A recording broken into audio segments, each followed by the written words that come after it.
Bihar has frequently suffered from floods, many of them originating outside the country. Plans to build flood control structures in Nepal are yet to progress. Will provide financial support for projects with estimated cost of 11,500 crore rupees. Bihar और बाढ़ एक दूसरे के पर्याय बन चुके हैं। कहानी आज की नहीं पुरानी है। बारिश का मौसम आते ही बिहार बेहाल हो जाता है, बस्तियां जलमग्न हो जाती हैं, गांव के गांव डूब जाते हैं। बाढ़ प्रभावित इलाकों में रहने वालों पर बारिश इसी तरह मुसीबत बनकर टूटती है।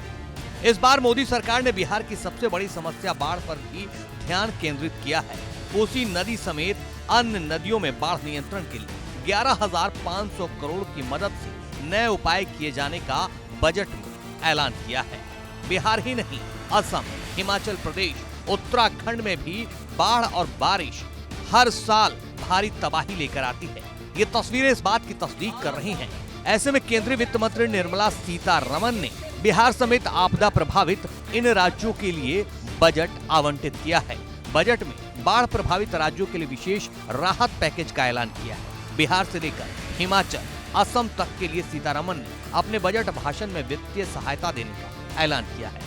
Bihar has frequently suffered from floods, many of them originating outside the country. Plans to build flood control structures in Nepal are yet to progress. Our government, through the Accelerated Irrigation Benefit Program and other sources, will provide financial support for projects with estimated cost of 11,500 crore rupees. Modi सरकार ने साल 2023 में भारी बारिश की वजह से कई राज्यों में आई आपदा को लेकर भी मदद करने का भरोसा दिया है।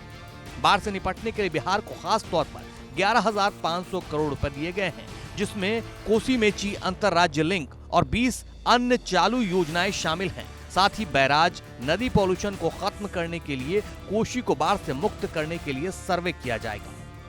हिमाचल प्रदेश को बाढ़ प्रबंधन के लिए आर्थिक सहायता दी जाएगी। हिमाचल प्रदेश को बहुपक्षीय सहायता के जरिए पुनर्निर्माण के लिए भी मदद मिलेगी। इसके अलावा उत्तराखंड, जिसे भूस्खलन और बादल फटने से काफी नुकसान हुआ है, उसे आवश्यक सहायता प्रदान की जाएगी।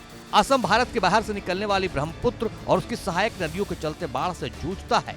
वहां भी बाढ़ प्रबंधन और संबंधित परियोजनाओं के लिए सहायता मिलेगी। इसी तरह तमाम वैसे दूसरे राज्यों की भी मदद की जाएगी जहां हर साल बाढ़ से भारी नुकसान पहुंचता है। बाढ़ और आपदा प्रभावित राज्यों में सड़कों का बुरा हाल है। नदियां उन्हें अपने साथ बहा ले जाती हैं। लैंडस्लाइड की वजह से भी सड़कें खस्ताहाल हो जाती हैं। इसके अलावा भी तमाम तरह के आपदा में सड़कें बंद हो जाती हैं। ऐसे में प्रधानमंत्री ग्राम सड़क योजना के चौथे चरण में 25,000 ग्रामीण बस्तियों को सभी मौसमों के अनुकूल सड़कें उपलब्ध कराई जाएंगी।